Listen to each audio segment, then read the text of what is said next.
Hi everyone! Are you ready for another fun and easy DIY project? Today we're going to show you how to create a charming wine bag using just a 6-inch ribbon.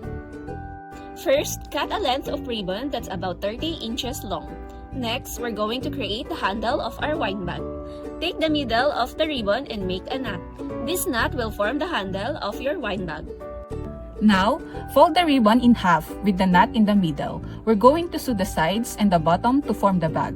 Remember to sew on the back side so the thread won't be visible on the outside.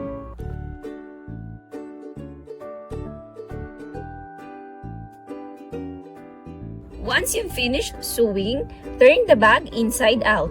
This will hide all the stitching and give your wine bag a clean look.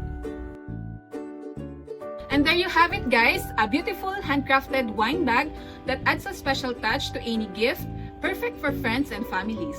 Hope you enjoyed this quick DIY project. Bye!